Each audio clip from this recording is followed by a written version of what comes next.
तो दोस्तों central bank of India ने अपनी Q3 के नंबर को डिस्क्लोज कर दिया है। तो चलिए देखते हैं क्या है Q3 के नंबर्स के अंदर। डाटा बेसिकली लाख्स में दिया गया है, मैं आपको क्रॉस में कन्वर्ट करके समझाता हूँ कैसे क्या हुआ है। पिछले क्वार्टर की बात करें तो पिछले क्वार्टर में कंपनी ने 8,438 करोड़ के आसपास का टोटल इनकम जनरेट किया था। पिछले साल 7,665 करोड़, जबकि इस क्वार्टर में देखें तो कंपनी का इनकम बढ़ के 9,171 करोड़ के आसपास आपको देखने को मिल रहा है।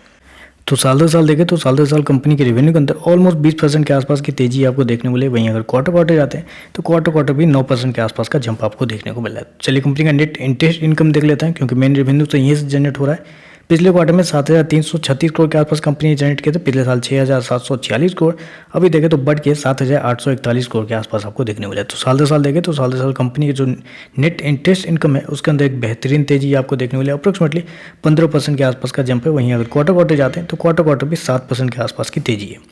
चलिए कंपनी के खर्चे क्या है वो देख लेते हैं। पिछले क्वार्टर की बात करें तो पिछले क्वार्टर में कंपनी ने 6,903 करोड़ खर्च किए थे। पिछले साल 5,847 करोड़, जबकि अभी देखें तो कंपनी के खर्चे 7,228 करोड़ के आसपास आपको देखने को मिल रहे हैं। तो कंपनी के खर्चे देखें तो कंपनी के खर्चे भी ऑन एन एवरेज कंट्रोल में ही देखने को मिल रहे हैं। चलिए कंपनी का नेट प्रॉफिट क्या निकलता है वो देख लेते हैं।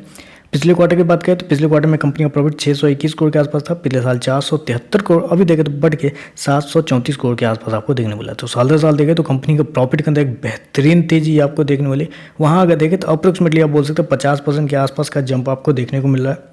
वहीं अगर क्वार्टर जाते हैं तो क्वार्टर 15% के आसपास की तेजी आपको देखने को मिली। तो कंपनी के प्रॉफिट के अंदर एक भयंकर तेजी आपको देखने को मिली साल दर साल क्वार्टर दोनों।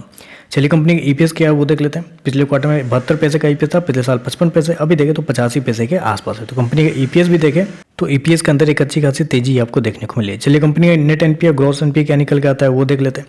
तो पिछले क्वार्टर की बात करें तो पिछले क्वार्टर में कंपनी का नेट एनपीए 1.64 था। पिछले साल 2.09, अभी देखें तो घट के 1.28 के आसपास आ चुका है। तो नेट एनपीए के अंदर एक अच्छी खासी सुधार आपको देखने वाला है। ग्रॉस एनपीए की बात कर लेते हैं तो पिछले क्वार्टर में कंपनी का ग्रॉस एनपीए 4.6861 था। पिछले साल 8.83, अभी देखें तो घट के 4.50 के आसपास आ चुका है। तो gross NPA net NPA company के अच्छा खासा गिरता हुआ देखने मिले, जो कि एक अच्छी बात है।